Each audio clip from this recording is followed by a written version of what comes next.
So good morning, everyone. We will begin with the opening recitations.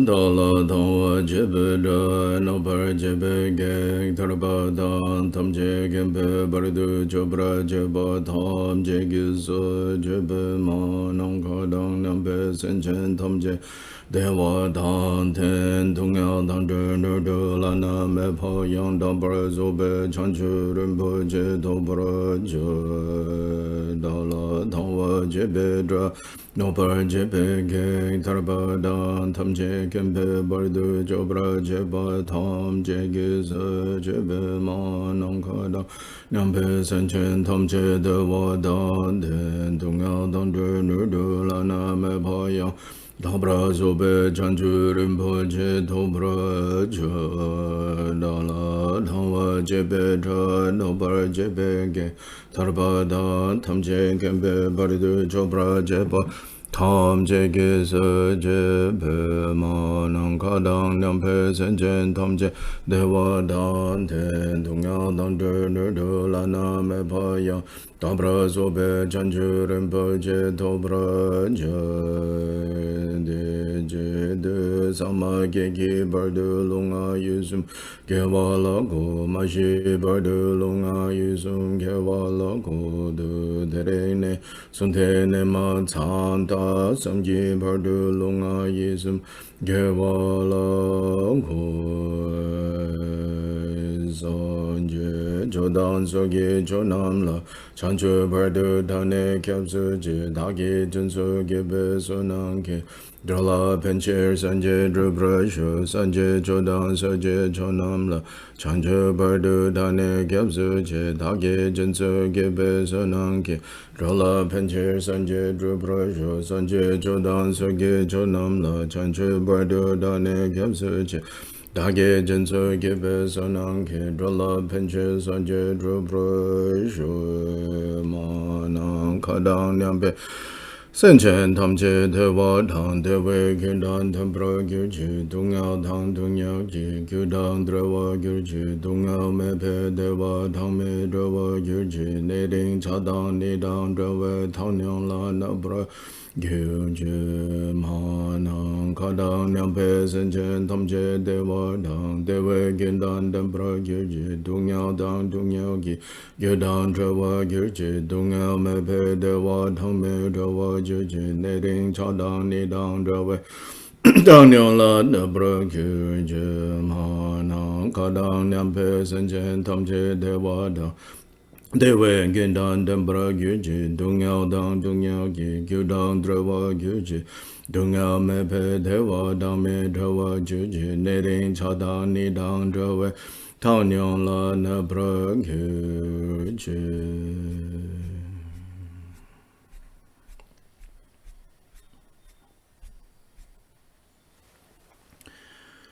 And now the seven-branched puja in the different languages, in the different audio rooms.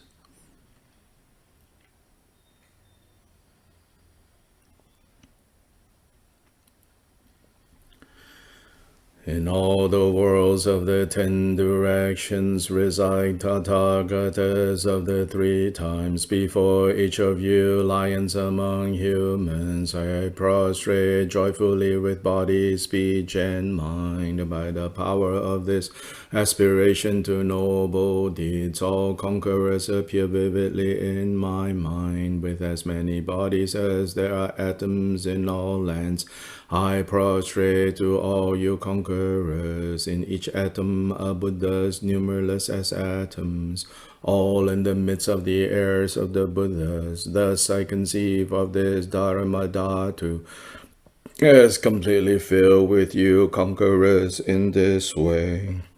With infinite oceans of praise and oceans of diverse melodies, I sing the excellent qualities of all you conquerors and praise all of you gone to bliss.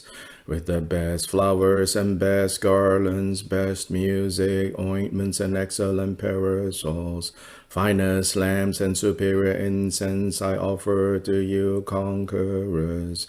With excellent garments and best fragrances and sandalwood powder heap high as Mount Meru. All wondrous offerings perfectly arranged I offer to you, conquerors. These vast and unequal offerings to each and every one of you, conquerors. With the power of conviction in noble deeds, I prostrate and offer to all you conquerors all the harmful deeds that I have done with my body, speech, and mind. Under the power of desire, hatred, and ignorance, I confess each and every one of them. I rejoice in all meritorious deeds of all conquerors in the 10 directions and the heirs of the Buddhas. Solitary realizers, hearers still in training and beyond, and all wandering beings. You who are lamps of the worlds of the 10 directions, who have unobstructedly attained Buddhahood through the stages of Bodhi. All you who are my protectors, please turn the unexhaled wheel of Dharma. With palms together, I earnestly beseech you who may intend to manifest final nirvana. Please remain for as many eons as there are atoms in the world, for the happiness and well-being of all wandering beings. Whatever slight virtue that may have been gathered through prostrating, offering, confessing, rejoicing, requesting, and beseeching, I now dedicate to complete Bodhi.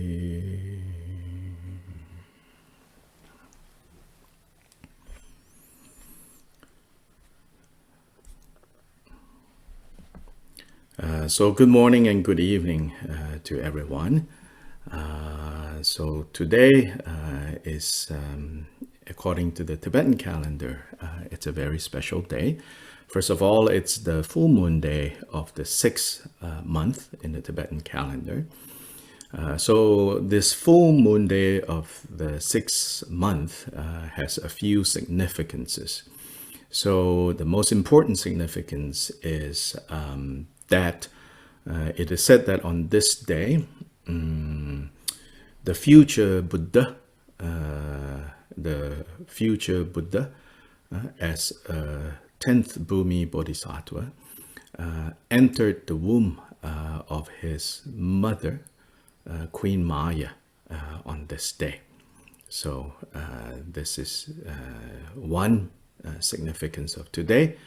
Then second significance, then due to that interdependence, also, I don't know how long it has been done this way, but this is also usually the day that the Tibetan monastic communities would formally enter into the Vasa retreat, what is known as the rainy season retreat. So this was instituted in the time of the Buddha. They live in central Indian plains, and so monsoon rains are very strong. So then, due to those seasonal changes, the Buddha instituted a 3 months entering into the rains retreat, the Vasa. These days in the Tibetan tradition, the Varsa in Sanskrit, or Yarine in Tibetan, is done for 45 days. So in fact, in Tibet, there's no rainy season in particular.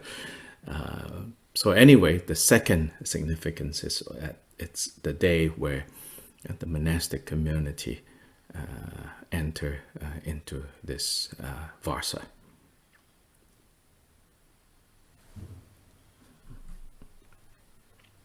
Excuse me, Dr. Lai. So the rain season is how many days in Tibetan calendar? Hello.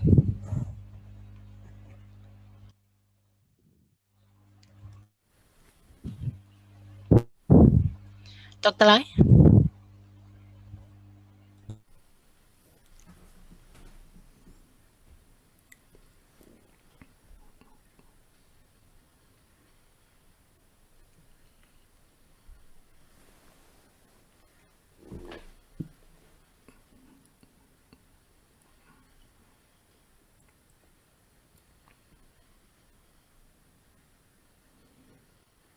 Can you hear?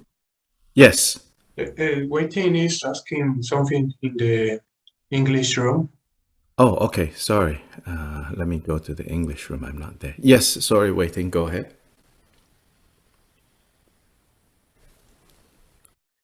In For the Vasa? Tibetan tradition now, it's 45 days instead of 90 days, the Vasa. Okay, thank you.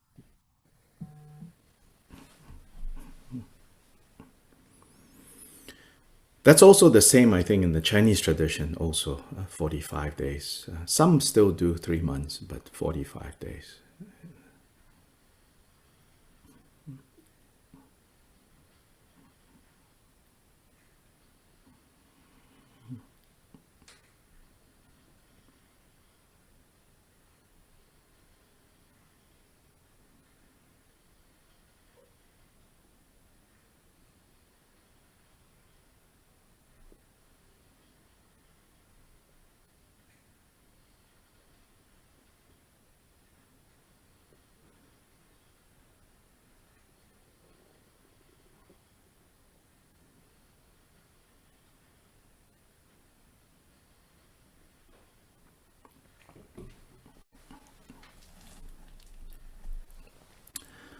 Finally, another significance of this day is that it also commemorates the parinirvana, the Mahaparinirvana of Gampopa, one of the Kagyu masters, particularly the founder of what is known as Dakpo Kagyu.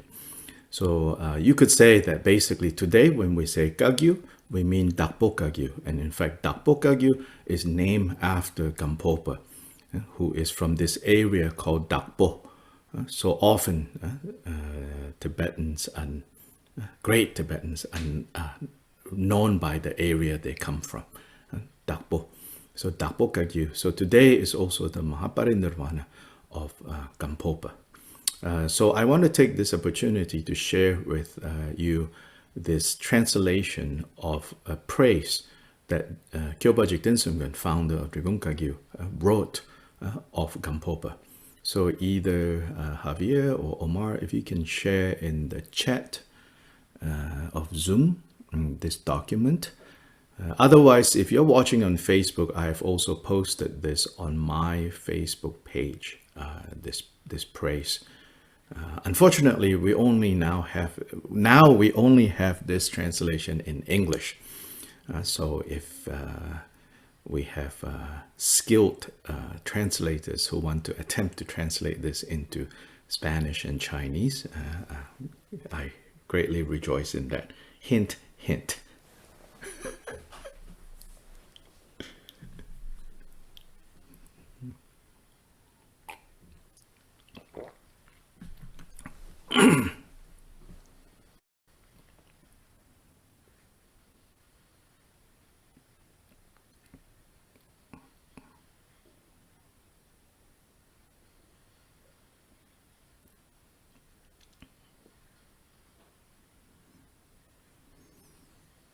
And we can do a split screen to share because I want to read through this text one time with everyone.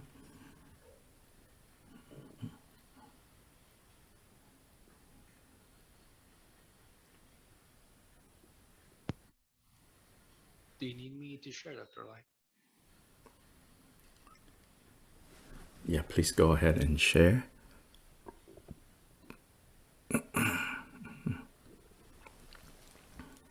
Yeah.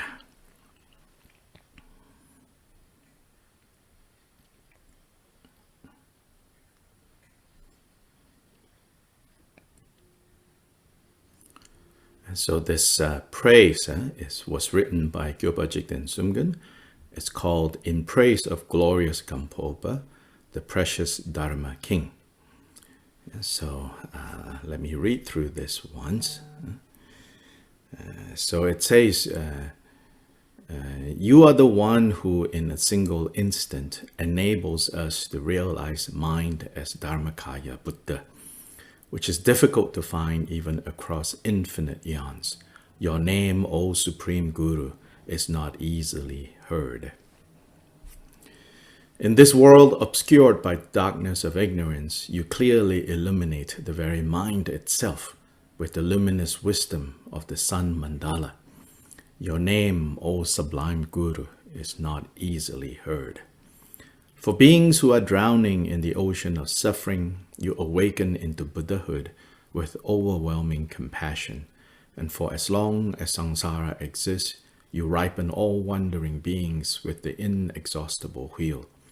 Oh, how your name is not easily heard.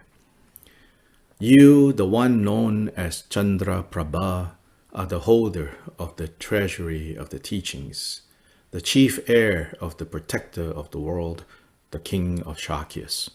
Your name, O precious Guru, is not easily heard.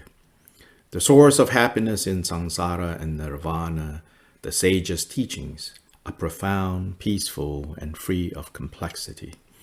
Your name, which is the victory banner in the battle against mistaken understanding and conceptual complexities, is not easily heard. The supreme essence of the Bhagavan's teachings is the precious Vajra vehicle of secret mantra. You teach its meaning and recognize the damage caused by misunderstanding. Oh, your name is not easily heard. To lay things out in brief, the precious Guru, the Dharmakaya, ripens all wandering beings through the inexhaustible wheel of his exalted body, speech, and mind. The precious Guru's name is exceedingly difficult to hear. I, a meditator from the Kura clan, make supplications with faith and devotion to you, chief spiritual heir. Consider me with your exalted wisdom mind and keep me in your heart. This completes in praise of glorious Gampopa, the precious king of Dharma, which was arranged as merely a partial outline. So at the end, Kyopa Rinpoche says, this is just a very brief summary of the qualities, a brief outline of the qualities of Gampopa. And so it clearly in this praise, every verse ends with, your name is hard to even come across. And so when we read this, we should then reflect and think, true or not true? True, because how many people have heard the name Gampopa? And then how many people have encountered Gampopa's teachings? And how many people have confidence in Gampopa's teachings? Compared to all the beings that exist in the world, very rare. So then when we see this, we understand this, we are reminded this. So of course, you should be joyful. We get distracted and therefore disturbed by all the things that are basically meaningless. Then we forget like the really precious things, So in a way, this praise is reminding us. In fact, not even Gampopa himself, none of this is a personality cult. In fact, here, even the explicit name of Gampopa isn't quite used. There is a Sanskrit name given, and this Sanskrit name is the name of a Bodhisattva, which Gampopa is said to be the reincarnation of Chandra Prabha, who is one of the main Bodhisattvas mentioned in the Samadhi Raja Sutra. So the point is not even Gampopa. The point is Gampopa illuminated the path to awakening, re-illuminated. Gampopa clarified misunderstandings that have crept in between the time of Buddha and Gampopa. And so Gampopa is the Dharmakaya Guru, the essence of mind Guru. And how fortunate we are to have met this Guru, so to say.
on this occasion, I also want to take the opportunity to share with you another translation.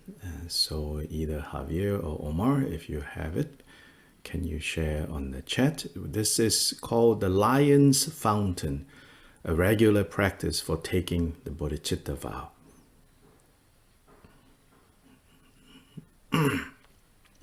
So this is a short practice composed by His Holiness Dugong Kyabgon Tinle Lundup, the current Kyabgon Chesang Rinpoche. I completed this translation, so there's probably mistakes, but as I often say, I know just enough Tibetan to get into trouble. Don't know enough Tibetan to be 100% useful when it comes to translating things. But I completed this translation actually on the day of His Holiness's birthday, which also coincided with the day that the Buddha first turned the wheel of Dharma according to the Tibetan tradition. And this is called the Lion's Fountain, a regular practice for taking the bodhicitta vow. So this practice can be done on a regular basis, as much as you want. The Lion's Fountain, Senge Kabapma, is named after the place that His Holiness put together this text. This text, His Holiness composed it based on an older and longer text by Dugong Dharma Kirti, the first Chungsang Rinpoche, who lived in the 17th century, who wrote a very kind of longer, much longer bodhicitta vow practice. Then Holiness extracted that and made this into one that can be done on a regular basis, especially people like us who say we're busy, can't do very long practices. So this is a very concise but complete practice. So I want to share with you. So we will also share in the chat. Again, right now we only have the English translation of this practice. So maybe at some point, the Tendra, the causes and conditions, come together for this to be in Spanish, in Chinese, and whatever language is needed.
So just to briefly go over this text.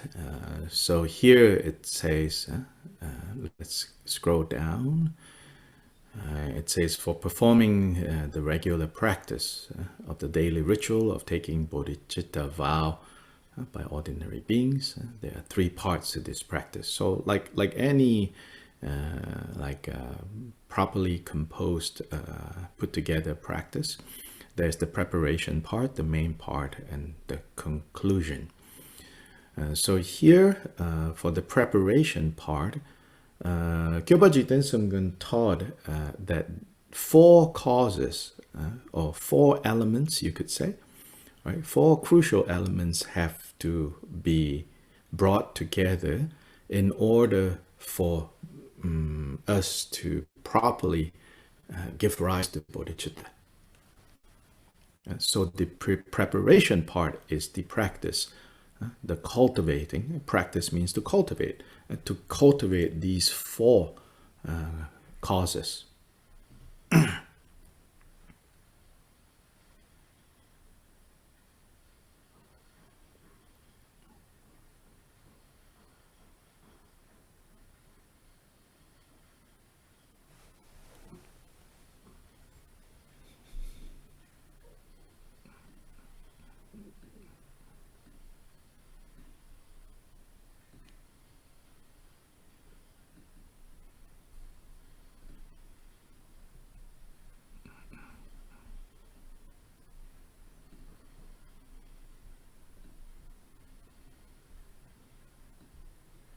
Hello, Dr. Lai. Yes.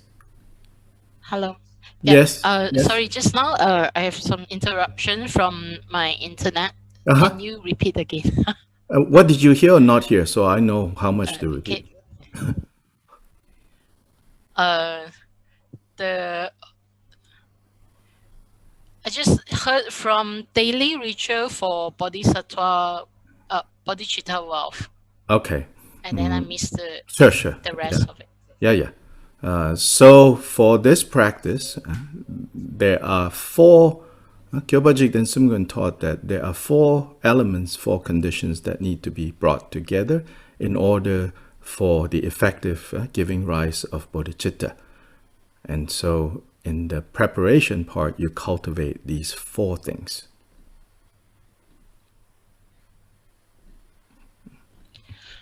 You need to go back to Chinese. 这个修持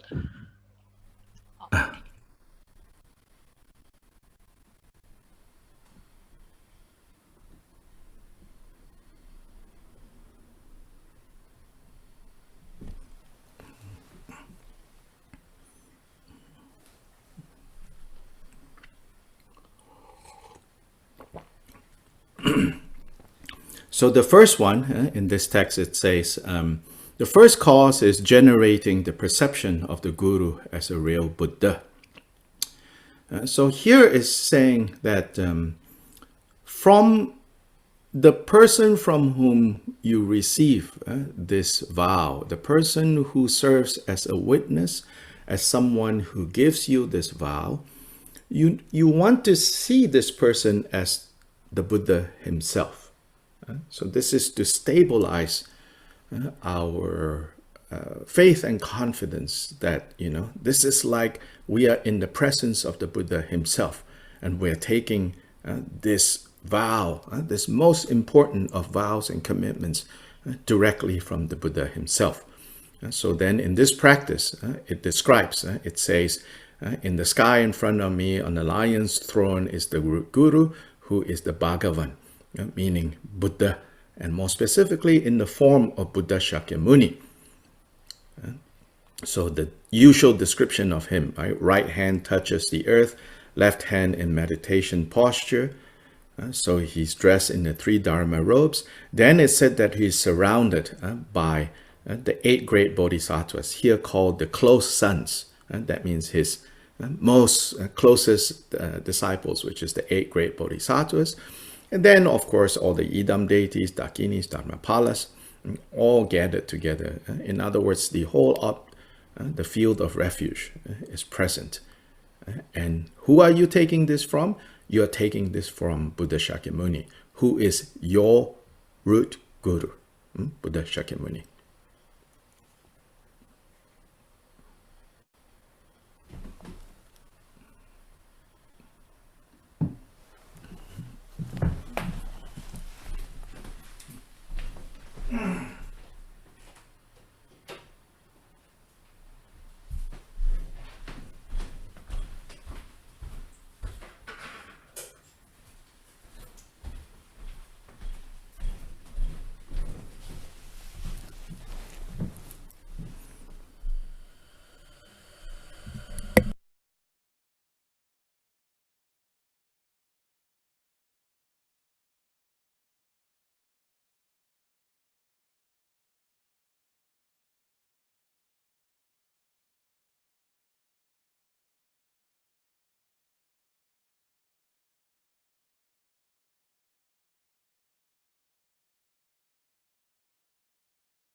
Then second cause is the gathering of the two accumulations, the accumulation of merit and the accumulation of wisdom.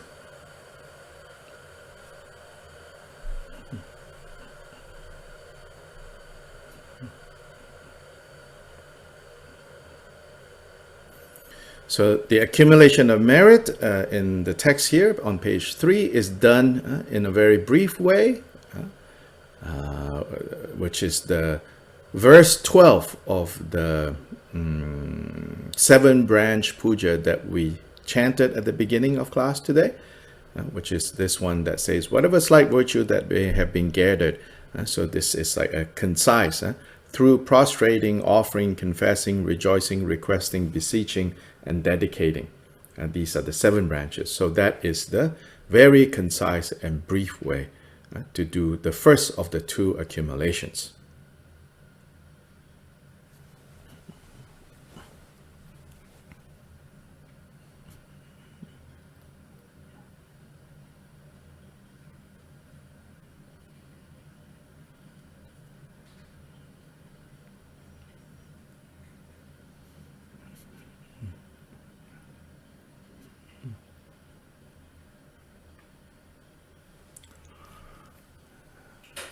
In the notes here, it says, if you wish, you can recite the long form of this 7-branch puja, which is the one that we did, the long form. And also a special 7-fold puja that Jigten Sumgön composed, known as the Sarkangma. So in the notes here, it says you can do either of those, to add those. So in the longer practice, it says that so you can recite the short one many times also, like 7 times. And each time, right, I now dedicate to complete Bodhi. When you reach that line, if you have like flower petals, you offer to the shrine, kind of throw, like joyously throw, not like throw disrespectfully. Throw in the air, as an offering joyously. You throw, and then you recite 7 times, and you throw the flowers again, and you recite 7 times, you throw the flowers again, like that.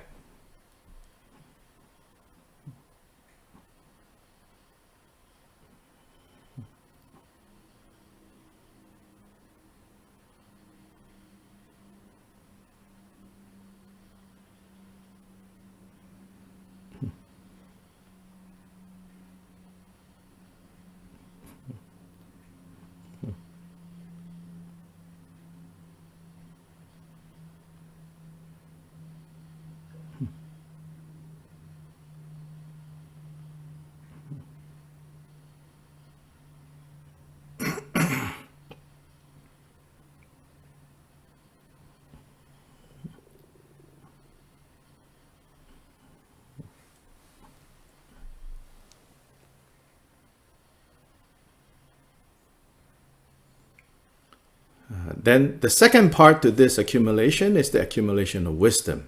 So then it says here in the note, rest for a few moments in the non-conceptual mind in a state of equipoise. That means, evenly settle into this meditative state where you remain present. So here, of course, there are many levels of practicing this. Rest in a state of meditative equipoise for a few moments.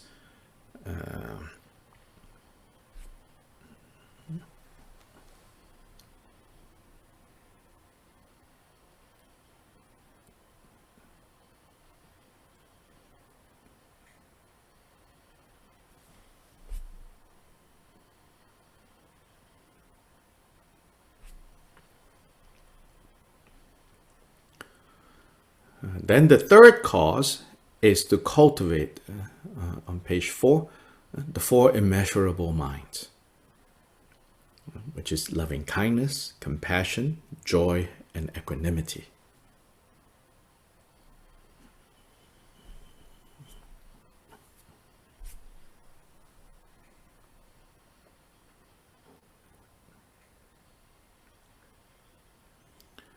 So this particular recitation you can do many times, but the thing is not to just blah blah blah repeat, you know. The purpose of repeating those words many times is so that at the end of this on page, so look at page 5, scroll, it says, thus cultivate infusing one's being thoroughly with this, infusing your whole mind, your heart and mind completely with these 4 immeasurables. So the 4 immeasurables are the third cause that is necessary to bring together.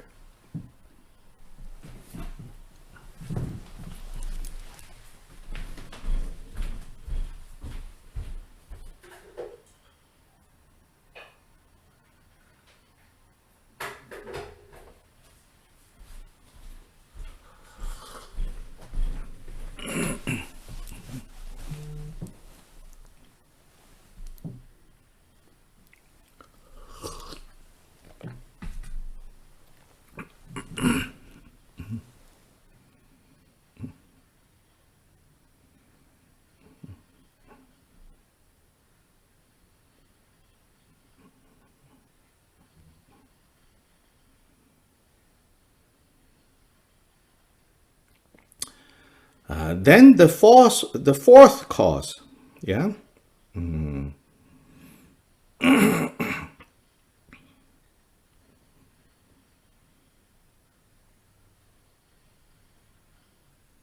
The fourth cause is what's the extraordinary refuge.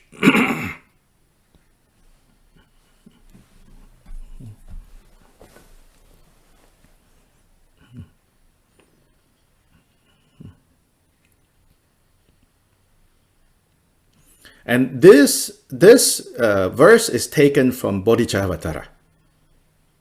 Until I attain the heart of Bodhi, I take refuge in all the Buddhas, I take refuge in the Dharma, and likewise in the assembly of Bodhisattvas. So this is called the extraordinary refuge. And what they mean by extraordinary refuge, I don't know if you remember, we talked about this briefly, is that it said that the ordinary way of taking refuge is to take refuge from now until the end of this life. But this one is you take refuge from now until you attain the heart of Bodhi, meaning until you achieve enlightenment. From lifetime to lifetime, you will take refuge. Now, of course, you say, will I remember? Don't worry about these things. The point here is to magnify your aspiration and say, from now until I achieve Buddha, I will always take refuge. So this is extraordinary in that sense, in the sense that you are courageous, you are ambitious, you think big. That's the idea here.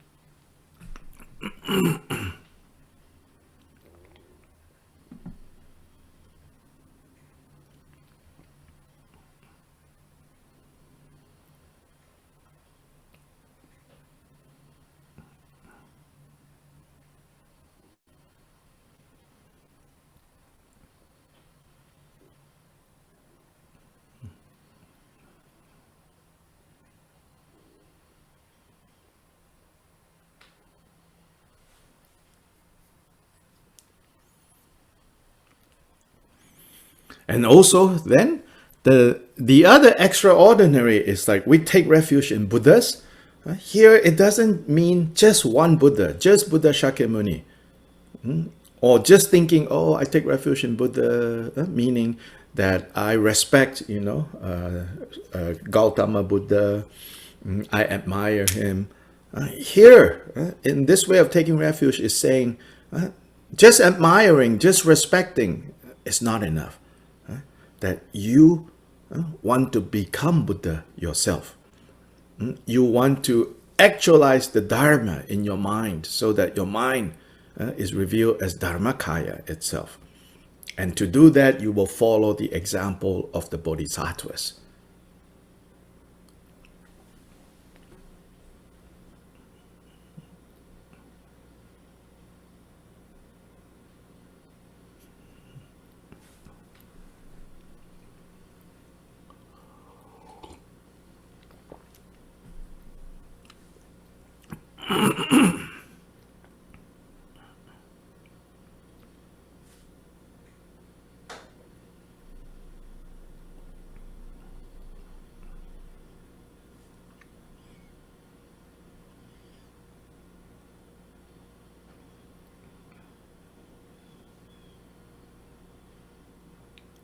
So this is the extraordinary refuge. So these are the four causes, according to Kyobajik and Sumgun. Then, now we come to the main part of the practice, the next page. And so then these two verses also from Bodhicaryavatara. Basically, the refuge verse is verse 26 of chapter 3. Then the taking of the vow itself is verse 27 and 28 of chapter 3. So here it says, just as all Buddhas of the past have brought forth Bodhi mind and progressively observe and train in the precepts of Bodhisattvas, likewise for the benefit of wandering beings, I give rise to Bodhicitta, and in those precepts I will observe and train myself progressively. And so here both aspiration and application bodhicitta combined together as one, taken together simultaneously, which is said to be the tradition of taking the bodhisattva vow or the bodhicitta vow according to this is known as the profound view tradition of taking the bodhicitta vow. The alternative tradition of taking bodhicitta vow is the vast conduct lineage, which is Maitreya. This is Manjushri's tradition. Maitreya's tradition, it is said that you take the aspiration and application bodhicitta vow separately. In this one, they're combined together. And so the formula given by Shantideva is the one here.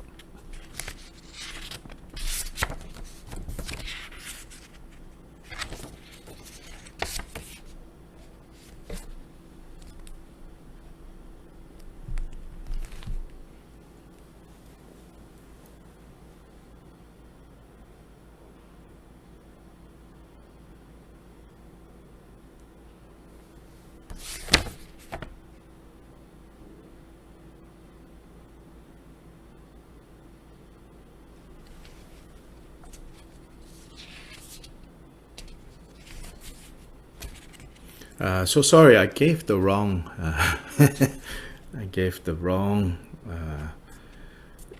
So the extraordinary refuge is from chapter 2 of Bodhicaryavatara, verse 26.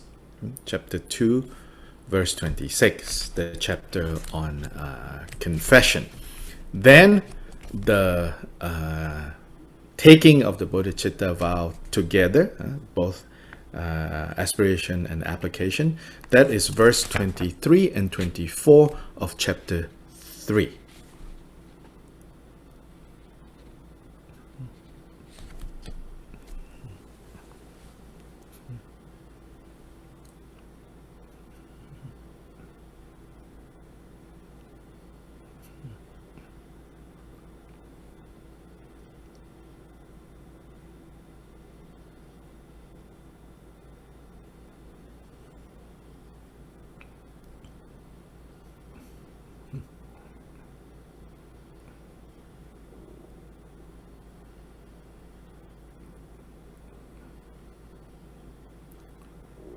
So on page 7, it says, "Thus be clear about the words and their meaning, and be inspired and convinced that one has obtained the bodhicitta vow in one's being." So you repeat that section, again from the heart, as many times as you want. Then especially when you have said it enough times, then you have to have the confidence, the understanding, okay, now I have given rise to the bodhicitta vow. Then the last part is the conclusion part, the third part. And this third part, what comes up is also from Bodhicaryavatara, which is verse 26, 27, verse 26 and 27 comes up next, and of chapter 3 of Bodhicaryavatara.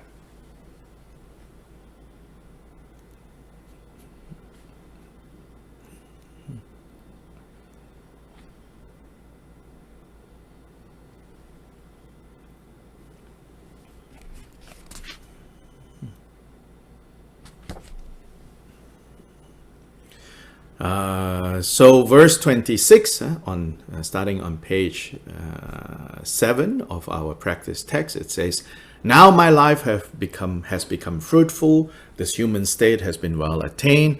Today I am born into the Buddha's line. I have become the Buddha's heir." So here you should cultivate joy in yourself. It is said that it's not enough to just do virtuous things, then especially such a virtuous thing as generating bodhicitta.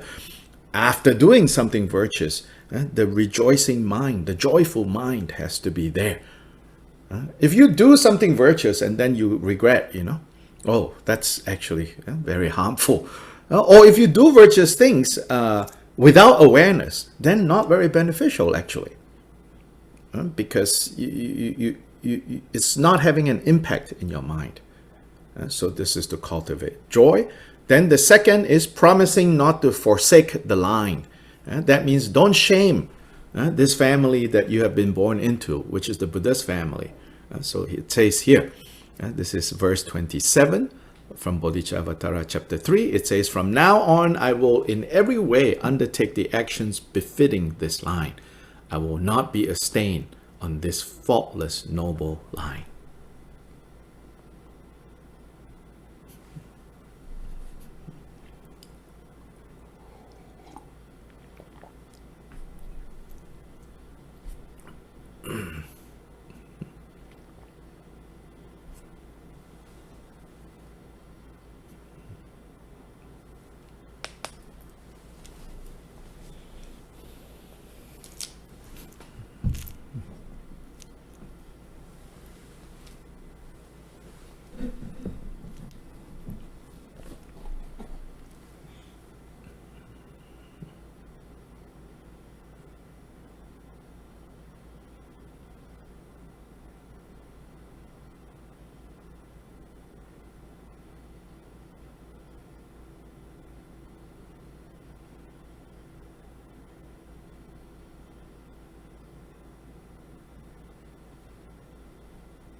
Then page 8 is the third part of the third part of the third part, right? The third part of the conclusion part is finally the last verse on chapter 3 of Bodhicaryavatara, which is to cause joy in others. So it says here, "Today, in the presence of all the protectors, I invite wandering beings to the Buddha state. Until then, to every ease and joy." That means now you say to all beings, like you declare to them, "I will now work for your ultimate happiness, and until that happens, I will also do what I can for your temporary happiness." So then it says, "May the gods and demigods and others rejoice in this."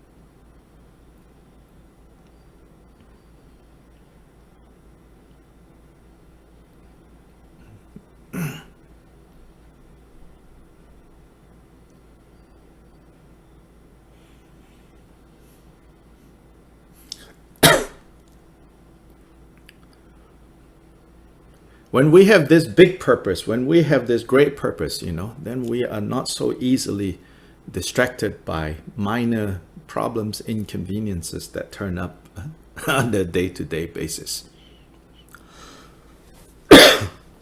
All those things pale in comparison to this big project.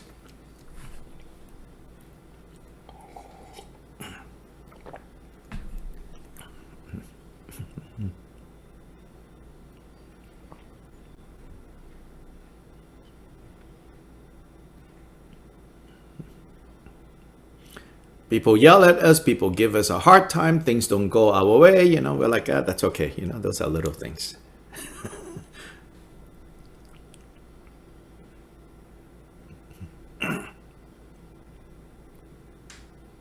It says here in the notes, thus clearly understand these words and their meaning, blending them with your own being, with your mind, by chanting and cultivating them. Chant the words, cultivate the meaning.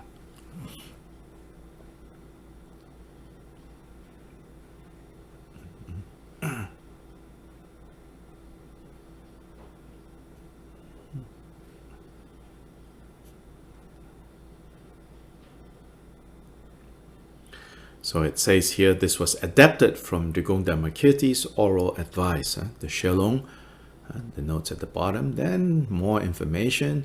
This practice was composed by Gonjo Tenzin Kunzan Trinle Lundrup. This is His Holiness's name, the one blessed with the title Gyawa Drigongpa, on the 23rd day of the 8th month of the water dog year, near Lion's Fountain, Sengye Kabab River, in the lower Hanu, which is in Adak.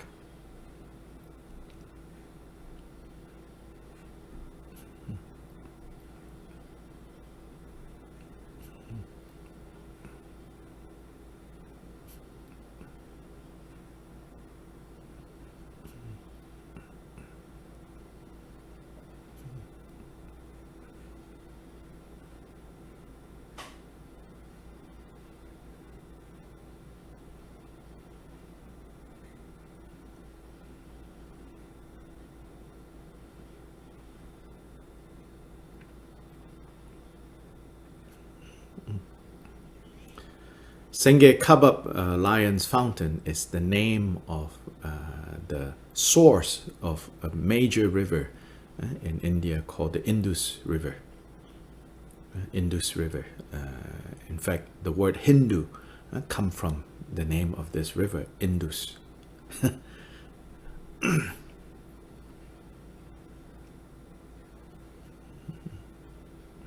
So in Chinese, you know, Indu. Indu is this name come from this river, Indus.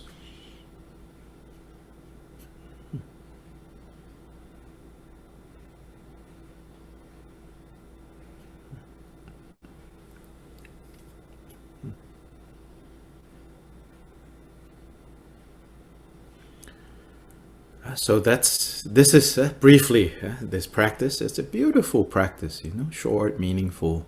So I encourage you to practice this when you have time, alongside our study of Bodhicaryavatara. So let's see if there are any questions or comments about this practice. I thought to share it on this auspicious day.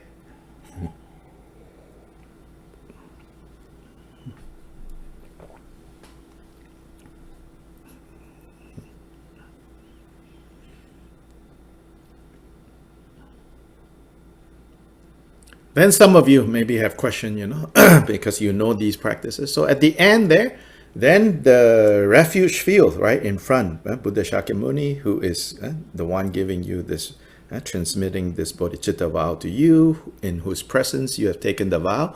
All of that, you know, with the 8 great bodhisattvas, all the objects of refuge, they dissolve into light and they fuse into you, dissolve into you. Then you can meditate again on both wisdom and compassion, the 2 aspects of the awakened state. So what that means is you remain, your mind free from attachment, free from grasping, but not a blank kind of free from attachment of grasping. Simultaneously, on the one hand, free from attachment and grasping, the wisdom side, and at the same time, radiating love and compassion in all directions, which is the other side. So these are the two bodhicittas. Relative bodhicitta, love and compassion. Ultimate bodhicitta, wisdom.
Don't feel overwhelmed, by, there are so many different practices. And don't practice the different practices as, like different things. So in the Lojong 7 points, one of the lines there says, when all your practices, when all your Dharma practices, when all your spiritual endeavors converge, come together as a single point, then you know that you're making some progress. So what that means there is like, when we can see that no matter what practice we do, it is basically the practice of the two bodhicittas. Relative bodhicitta, which is about love and compassion. Ultimate bodhicitta, which is about wisdom. When we can begin to relate to all the practices, formal practices, informal practices, as different aspects of cultivating the two bodhicittas, sometimes it's breath meditation, sometimes it's explicitly bodhicitta meditation, sometimes it's deity yoga, sometimes it's making offerings, sometimes it's smoke offering, sometimes it's water sprinkling. There is like, covering with a lot of smoke, then too much smoke, now need to take a bath. If you can do all of it, and understand that they all converge into a single point, which is practicing the two bodhicittas, then I'm making some progress now. Then you don't need to oh Lama, should I do this? Should I do that? What about this? What about that? Oh, I don't know. There's so many things to do. It is both very simple and it can also be very complex. But don't let it overwhelm.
any questions about the practice, just in case?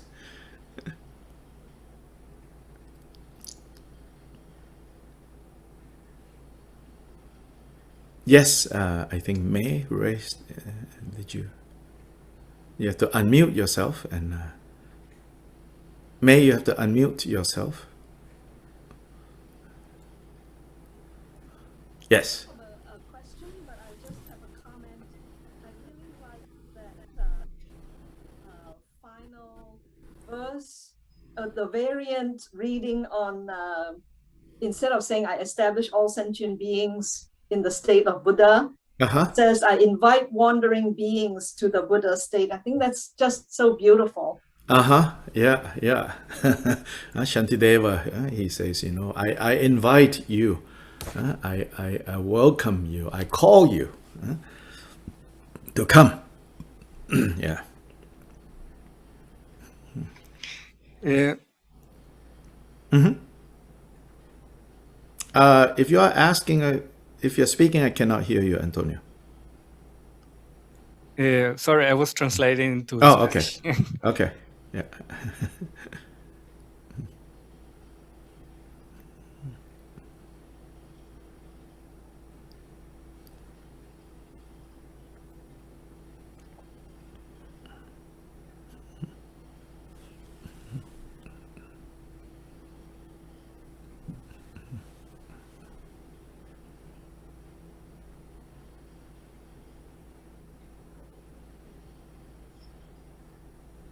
You don't get that.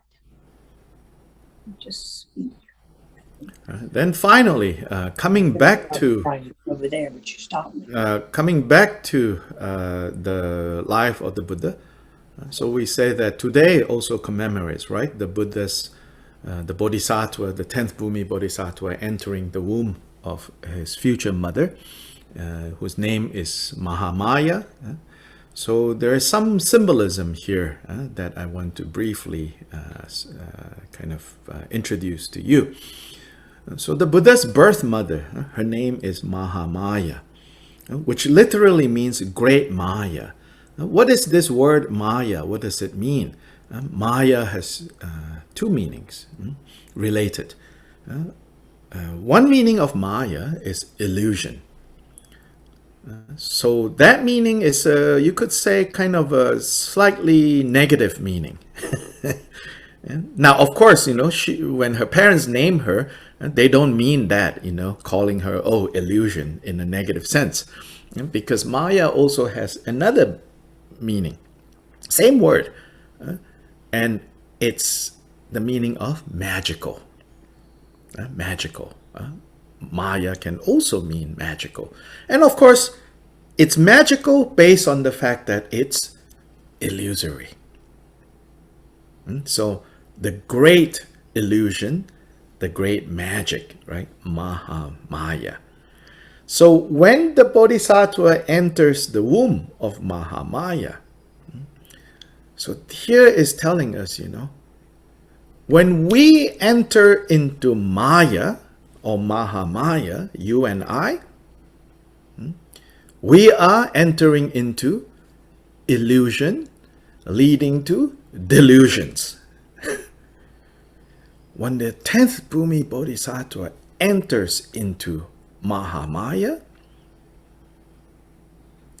it's to actualize the Buddha state. So that's reminding us again, happiness and suffering is not something outside. We are the ones that determine, depending on our how much confusion we have. If we are a 10th Bhumi Bodhisattva, then entering into Mahamaya is going into the great magic.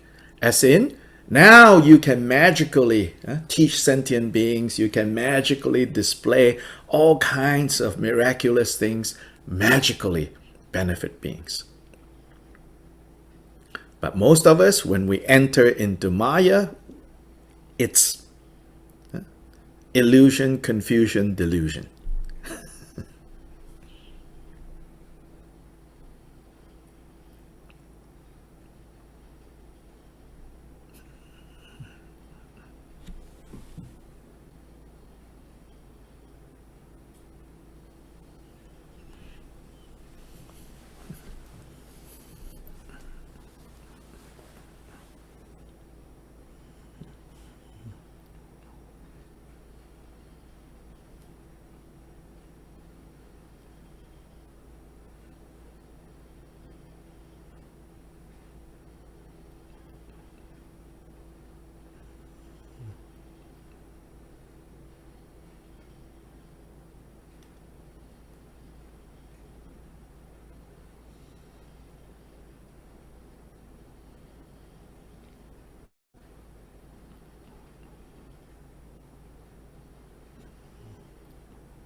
So we can now take a quick break, and when we come back, we will continue with Shantideva.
So now we return to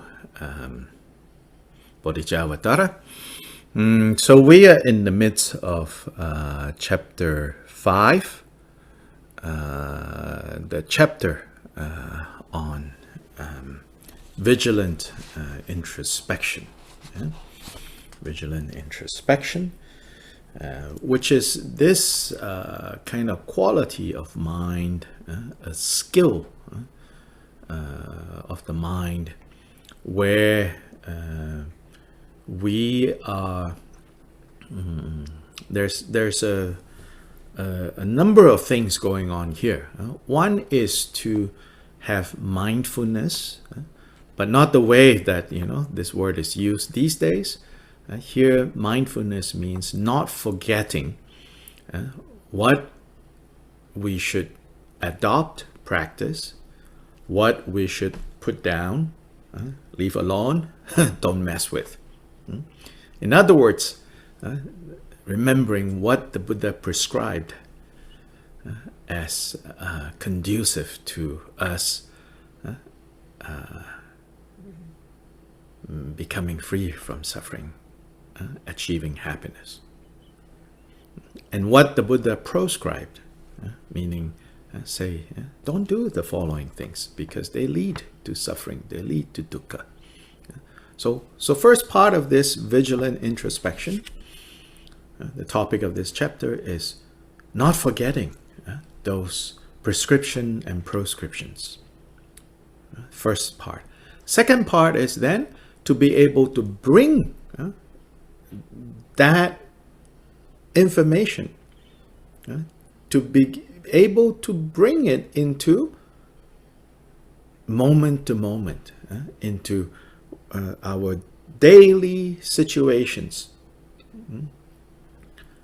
So that when we go about our lives, we have both kind of like remembering what the Buddha taught and knowing how to apply in the situation, which is really what chapter 5 is telling us, the importance of cultivating these two sides, remembering what the Buddha taught and able to apply what was taught into whatever situation we find ourselves in.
So in this section,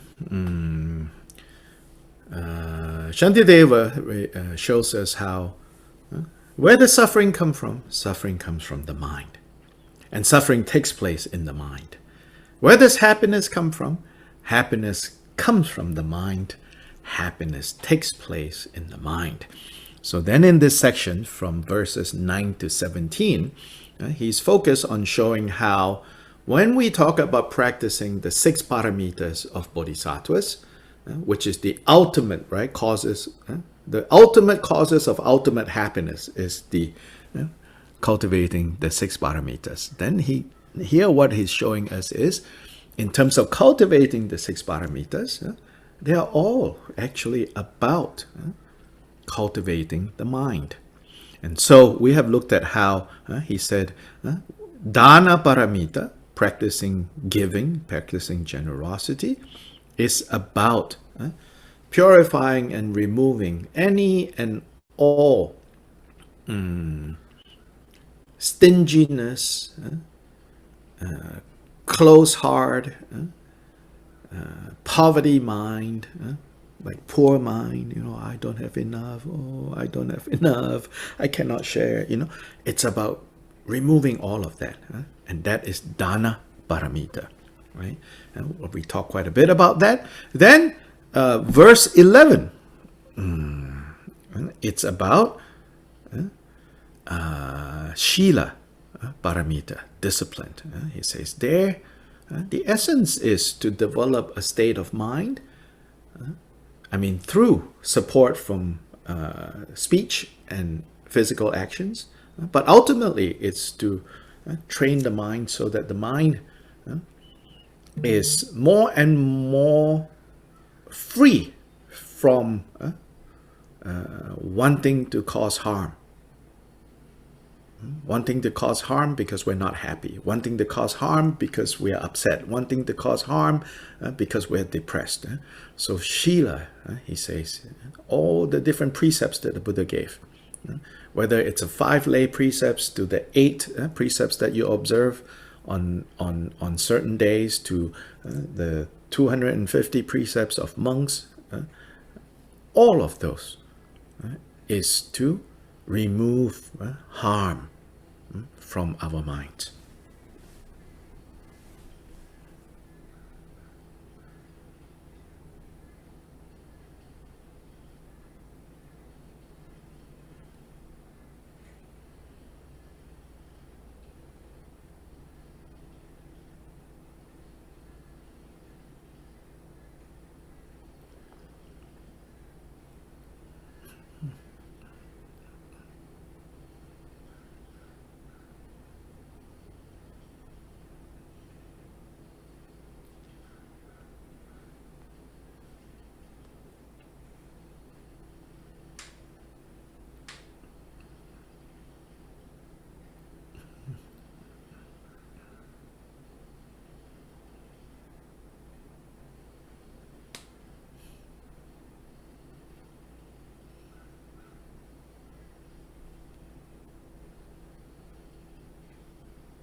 Then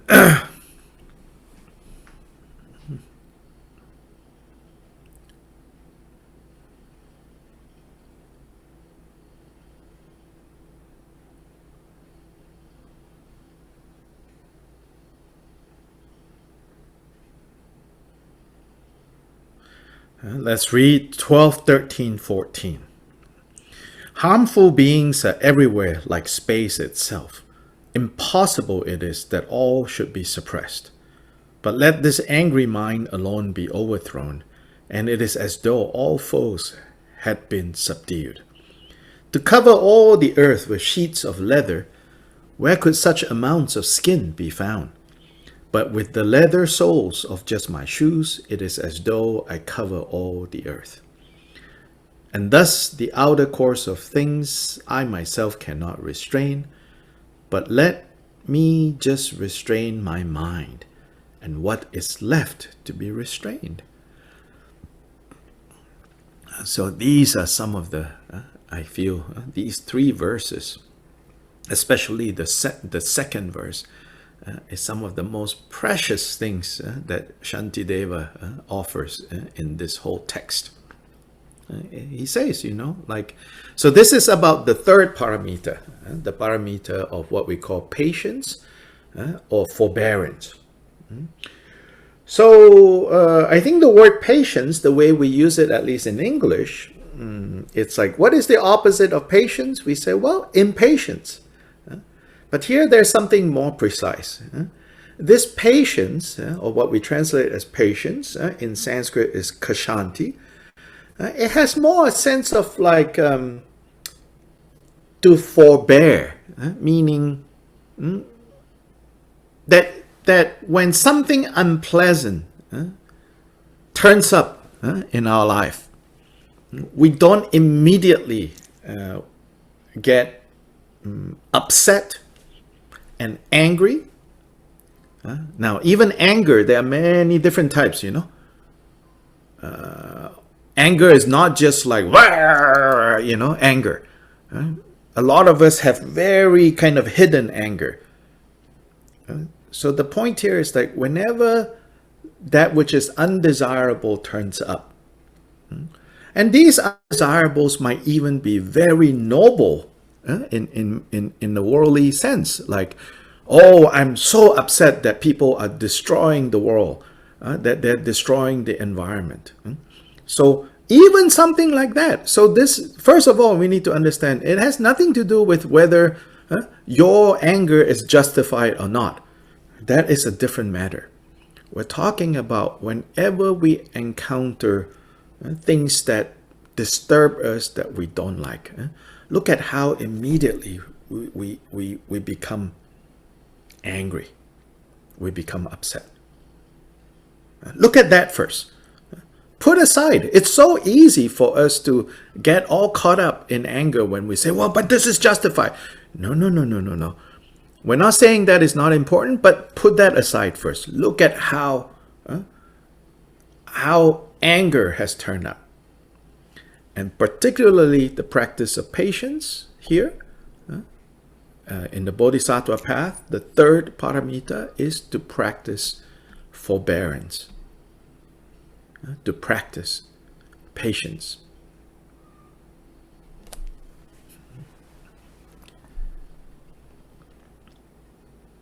In the face of, unhappy, undesirable things turning up.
So Shantideva says in verse 12, harmful beings are everywhere, like space itself. Wherever there is space, there are harmful beings. So he says it's impossible to suppress them. That means, so not just about beings. It means like, things that we label as harmful, things that we label as undesirable, unpleasant, they are everywhere. And they will keep turning up. And there is no way to keep them from turning up. There is no way to suppress all of them. So he says, look closer and see what is the direct cause of harm. The direct cause of harm is our angry mind. It's our impatient mind. It's the mind that says, I don't like this. I want to immediately get rid of this. Even so, very subtle, not necessarily anger the way we think of it, but basically immediately want reject, immediately want to retaliate. He says, no, you work on restraining that. So verse 14, it says, so the outer course of things, there's no way I can restrain all of that. But what I can restrain is my mind. What I can restrain, what I can train, what I can do is how I'm going to respond. So he says, do that.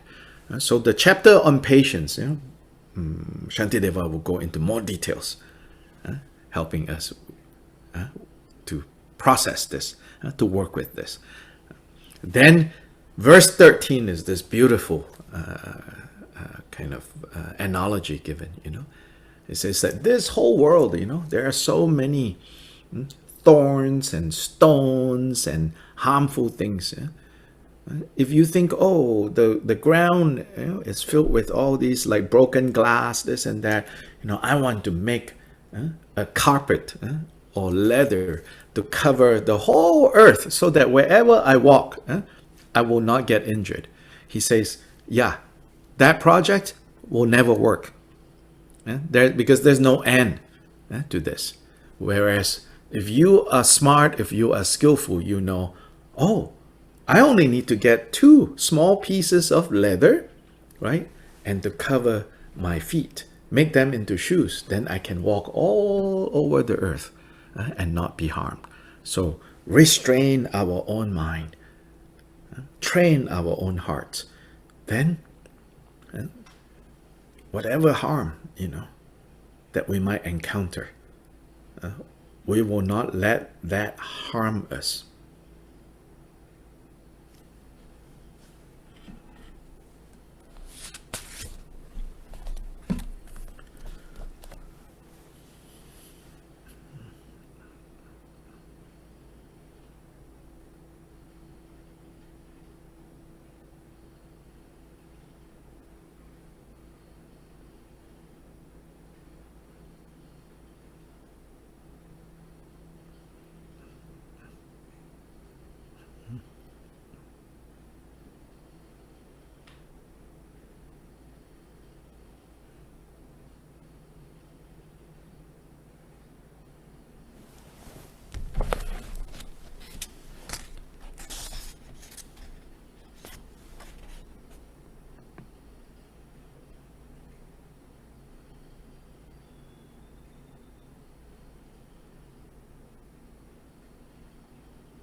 If you're watching on Facebook and you happen to stumble upon this, you might be wondering, like, why these periods of silence? That's because we are having these translated in the Zoom platform. We have different audio channels for translation into Chinese and Spanish, and so that's why we are pausing. So I have suggested, in the beginning, like for those of us who only understand one language, during these periods of pause, you can either watch your mind, relax your mind, or go over, the verses as we have this moments of pausing. So verse 15 of chapter 5, it says, this verse has to do with the next paramita, the paramita of diligence. Diligence there is like a joyful state of mind that will further fuel or encourage, that will further add energy to you to commit to the work at hand, which is to achieve Buddhahood for the benefit of beings. So that's the definition of like diligence. It's basically a joyful state of mind that further inspires you to work for the benefit of beings. So verse 15, it says, a clear intent can fructify and bring us birth in such as Brahma's realm. It says that means, a clear state of mind that is loving, that is kind. This can bring us birth into Brahma's realm, these divine realms within this world.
So if we keep a clear mind of kindness, no matter what the circumstance, and not become dejected, discouraged, then it will produce those results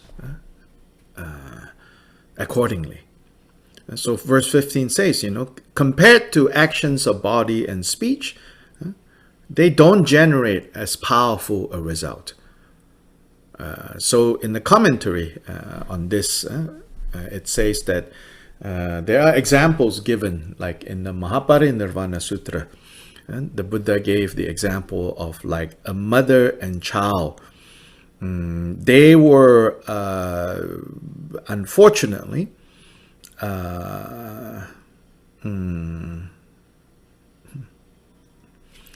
they were both carried down the river, drowning. Accidentally, they fell in the river and they're drowning. But even though, in these last moments, the mother had such love for the child that due to that love, even though they suffered a terrible and drowning,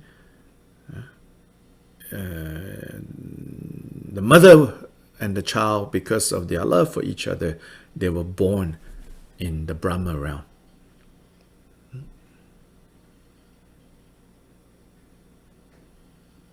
They were born in this divine realm.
Sometimes we might say, oh, there's attachment, oh, that love, there is attachment is not good.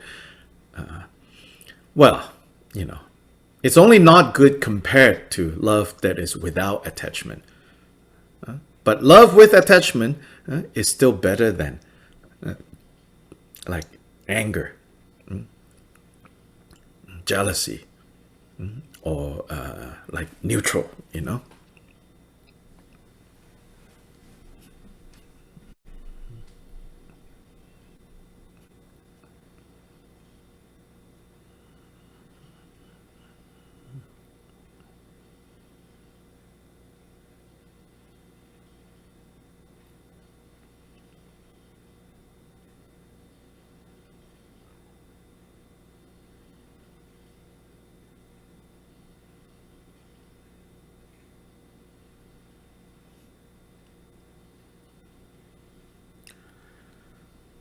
But there are some, like spiritual practices or even like Buddhist approach to practice that is so worried and so afraid of attachment. Then they say better to just be neutral, better to just be like stoic, better to not love if your love there's going to be attachment. Here Shantideva is presenting a different way. He says, you don't have to fear attachment that much. See how, even mundane love. Now, of course, here we're not talking about the kind of love where you love someone for your own reasons and you want to control them. We're not talking about that kind of love. We're talking about genuine care about another person. And so in that sense, they can lead to rebirth in the higher godly realms of the Brahmas, which are these bright beings. So that's 15. 16 is about the cultivation of meditative concentration. And so here it says, recitations and austerities, so like reciting mantras, reciting prayers, and then austerities, I will only eat, one bowl of soup a day, I will only sleep, on the rock solid floor. And it says all those things, even if you can do all of that, but if it is done with a distracted mind, they will not produce much result. So a well-trained mind, a well-trained heart is at the gist of meditative concentration, the fifth paramita.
17. All those who fail to understand the secret of the mind, the greatest of all things, although they wish for joy and sorrow's end, will wander to no purpose uselessly. This is talking about the perfection of wisdom. And so here, Shantideva says, the perfection of wisdom is basically about understanding the nature of mind. So if we don't understand the nature of mind, then as much as we want to be free from suffering, we want to achieve happiness, it will not happen.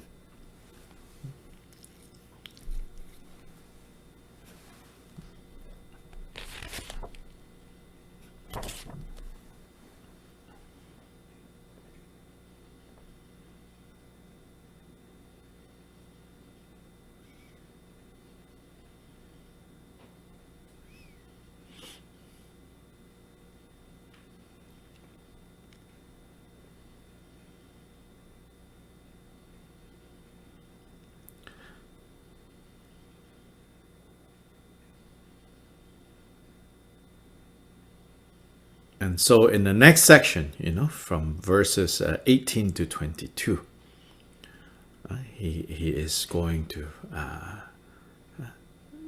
kind of say, therefore, understanding that mind is both the source of pain and suffering and the source of happiness and freedom from suffering, knowing that, therefore, guarding mind,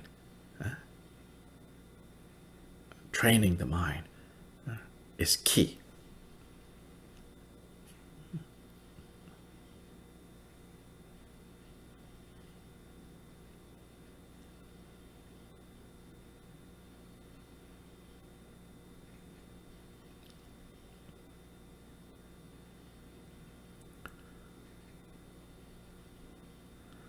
So he says in 18, he says, therefore, we should protect this mind, this heart of ours.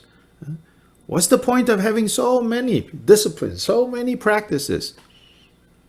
If we don't understand, we don't get it, that guarding and disciplining the mind is most important. It's very easy to get distracted or to be confused even about this. Like for example, maybe in Asia, so different cultural areas have different kind of confusions surrounding Dharma practice, so in Asia, I think especially like with Tibetan Buddhism, people think practice is chanting mantras. What do I chant? What do I chant? Which mantra? For everything, what is the mantra? What is the mantra? I said, well, how about try, 5 minutes, give up self-grasping. Much better. Not saying, mantras are useless, but the purpose of mantras, insofar as the Buddha teaching mantras, because there are also others who make use of mantras for different reasons. But when the Buddha does teach how to use mantras, it's for the purpose of cultivating the two bodhicittas. And the two bodhicittas here guard and discipline the mind.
So this is the beginning of this next section.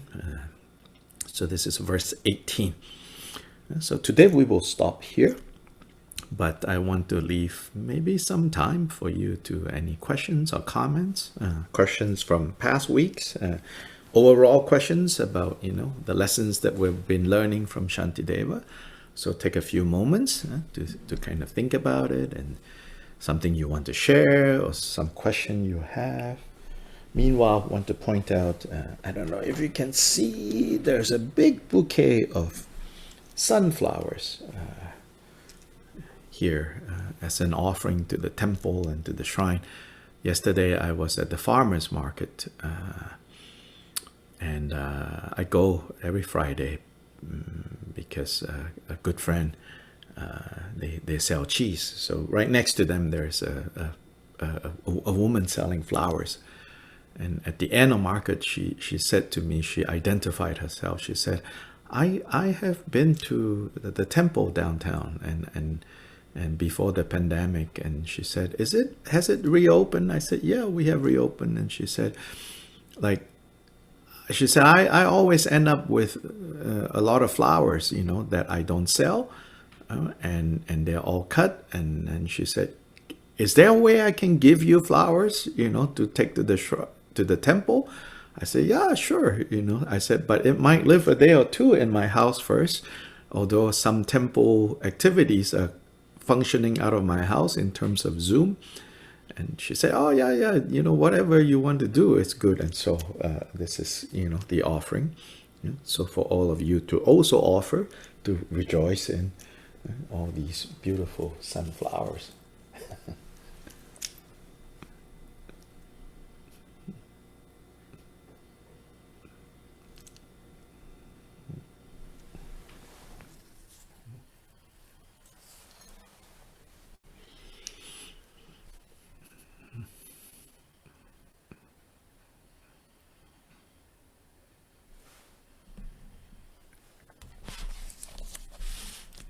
Dr. Lai, I have a comment.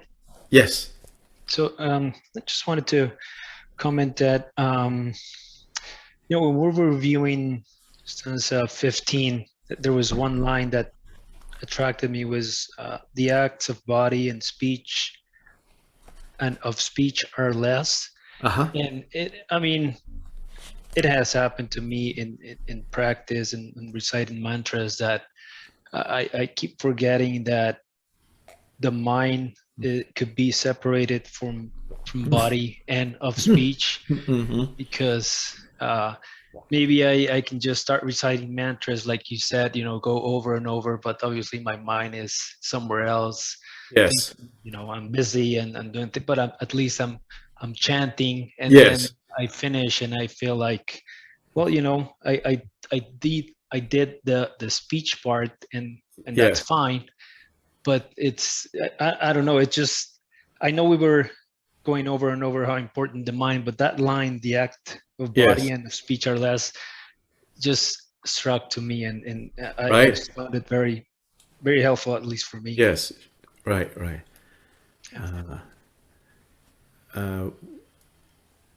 If you can hear, right, in the interpretation room?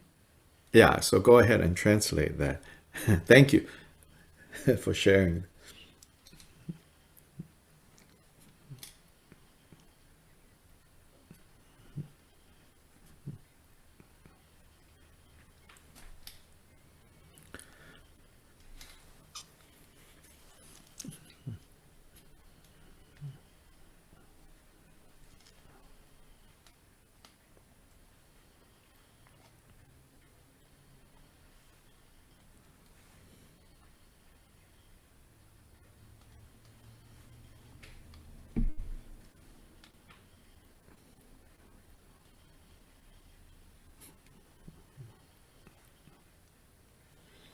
So yeah,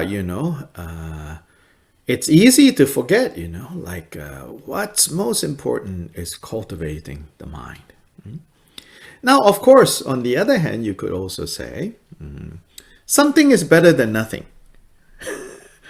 So at least if your mouth is busy repeating mantras, You're not using it to tell lies or curse someone or, gossip and do things like that. If your body is busy, stuck at the temple, then at least, physically is not doing something else somewhere that is more negative. So from that perspective, something is better than nothing. And yes, sometimes, like the mind is so kind of like exhausted, like it cannot like actively cultivate any, good habits, then at least it says rest with the mantra. So yes, some degree of like just Om Mani Padme Hum, Om Mani Padme Hum, not a lot of like, oh, great compassion, all directions, So in comparison, yes, that's okay. That's fine. Do that, But as we do that, don't forget, which is Shantideva's point, like more important is to cultivate the mind, the heart. Then especially for those of us who want to be serious about our practice, then we have to keep moving in the direction of knowing and appreciating that to cultivate the heart, the mind, and specifically to cultivate the two bodhicittas is really what we should be doing.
So being that, like, obviously, that, I'm Asian, so even though I live in the US longer now than I have lived in Asia, but still, we say the bakchak, like the kind of habit patterns, So this morning, I, as we get ready, set up Zoom, all that, because now we are live streaming, from my house, from the temple, so there's equipment I have to bring back and forth, So anyway, I set up everything. Then I thought, oh, today is this special day. Then I thought, okay, let's share the Gampopa text. Let's share the Bodhicitta. So as we were about to start, then I sat down. Then also I got, my coffee, my drink, everything. Then as I sat down, then I looked over and I saw, my shrine. It's like, I did not fill the water bowls. I did not fill the offerings. And then I'm thinking, oh, on such an auspicious day, I did not do that. So then, we have to start. So we start, then one part of the mind is aware, like, look, you think you got everything done right, like you even forgot, your shrine. So during the break time, then I got up and I go, oh, I should go fill the shrine. Then I'm thinking, oh, wait, I didn't feed the chickens yet. My chickens again. Then I thought, oh, but then this is today's holiday. Do I have, then I thought, wait, the chickens,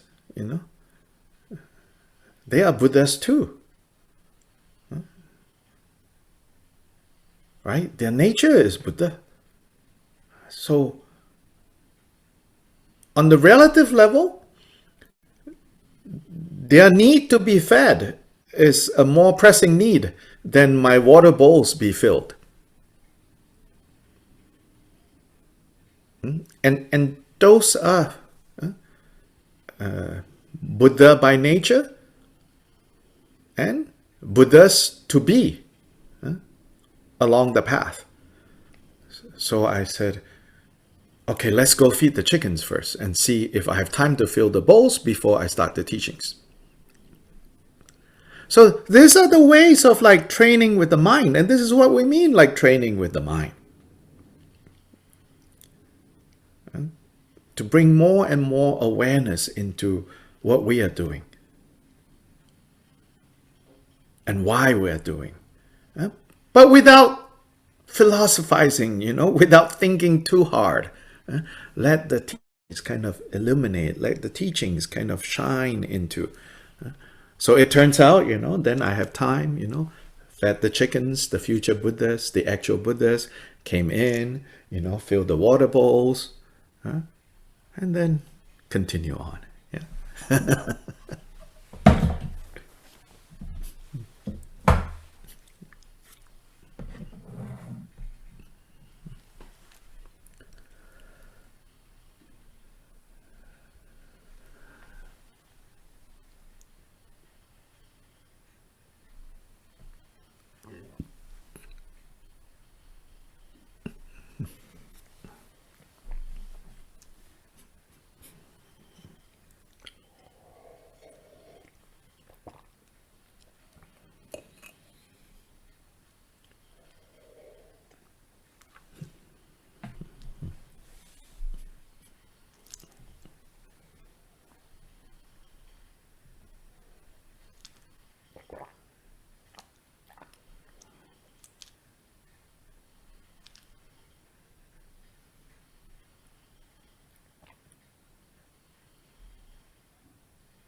Judy? This is along the same lines as the chickens, but I have a bird feeder out front, and the birds use it all. I mean, a bird bath out front, and the birds use it all the time. So I'm having to fill it 3 times a day. And so that can be very irritating because I'm getting ready to go out and I see the thing needs filling. So I go back in.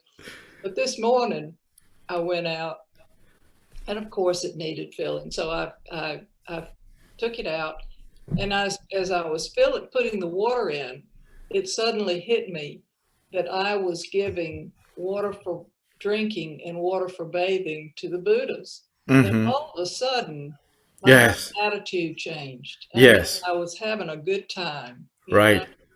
And so I think I will really feel different about, doing that, because it makes a huge difference. Yes. In your joy or your happiness, or whatever you want to call it. Right. In doing these mundane daily things. Right. Exactly. Yeah. If we recognize, oh, yeah, this is water for drinking, water for washing, that we are offering to Buddhists. So Jigten Sumgön taught this, he says, if you are able to perceive the Buddha reality of all sentient beings, then no better way to practice superior giving, by giving to those who are in most need, but you perceive them as the Buddhas that they are. Then for those of you who do Jambala practice, even like the putting out the water, where even when you're watering plants, when you're putting water out, pouring water out, you can think, this is offered to Jambala so that all beings and their poverty be dispelled. Then it becomes different,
Melissa?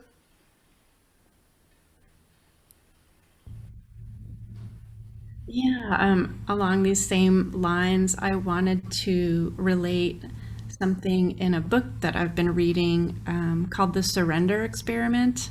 The author devotes his life to meditation, and the whole book is about what happens when he decides not to make any decisions in life based on his preferences or aversions. Like he consciously decides to go with whatever shows up and surrender to that. Which is reminding me of that as like kind of an ultimate way to train the mind, Yeah, so of course, surrender not quite literally, right? Here Shantideva says, you don't surrender. I mean, just different vocabulary. I know what you mean, Yeah, like whatever turns up, let it be, right? A way to train the mind, so that we don't have to reject. So this is what, like in the higher teachings, they mean like, nothing to reject and nothing to accept. But sometimes this is misunderstood. People think like, oh, everything is fine. No. It means whatever turns up, because you know what to do with your mind, then nothing to accept, nothing to reject, right? We don't have to chase after what we like. We don't have to, like, freak out when what we don't like turn up, then it becomes a lot like less daunting, I cannot claim to have achieved like Buddha's, like, not being moved, but just a little bit of even applying this principle, at least everything becomes less oppressive.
Other questions or comments?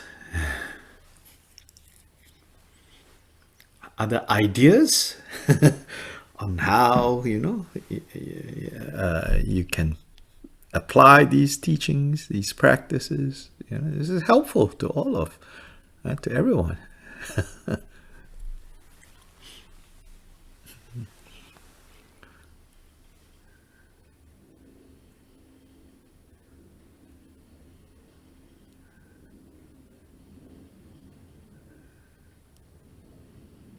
Yeah, so if not, we will. May? I Please. was just going to say, along the lines of what Judy shared, I too have a bird bath, and my hang up is having to clean it. Every time, it seems like every time I turn around, the bird bath is slimy, or there's like mosquito larvae trying to swim in there, and I'm having to clean it. But now, thanks to you, I'll try and take a different perspective. If you're offering water to the Buddhas, then you want your dish to be clean, and you don't want mosquitoes to lay eggs in there. So thank you for sharing that.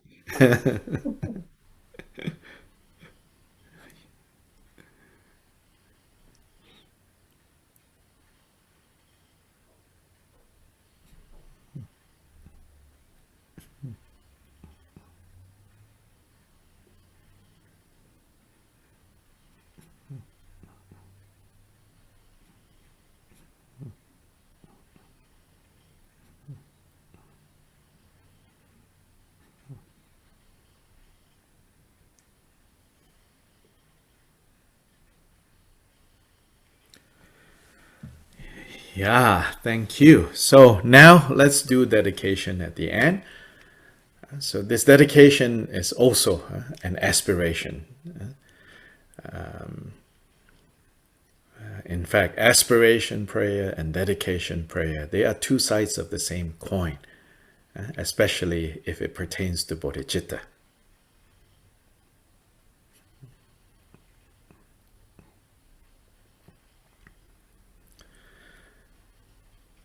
The slight difference is when it is dedication, then what is going on there is saying specifically the good, the merit, the benefit that has been acquired now, I dedicate to these purposes.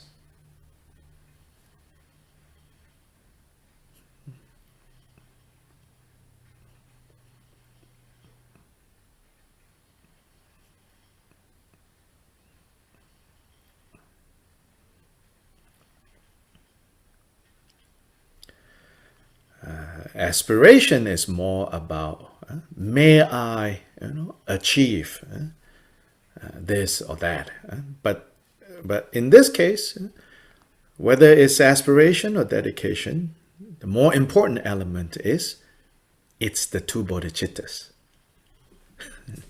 relative and ultimate.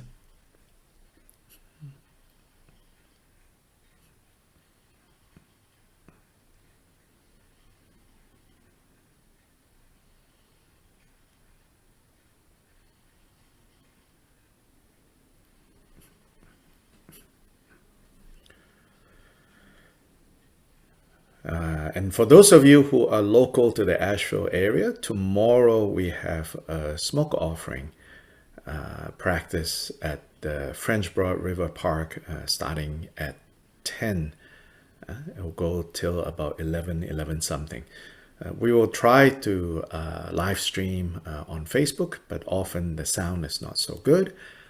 But if you are local especially, please come and join us. It's outside and all that. It's very nice.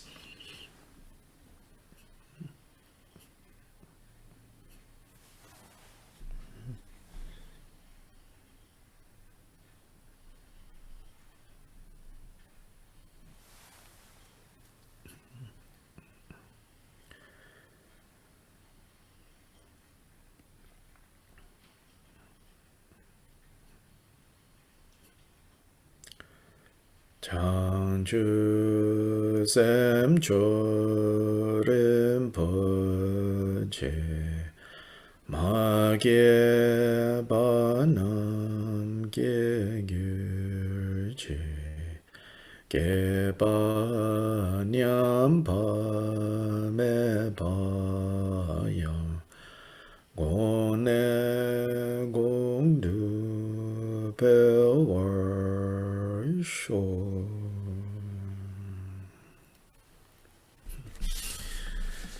Otherwise, see you on Tuesday, the continuation of this series.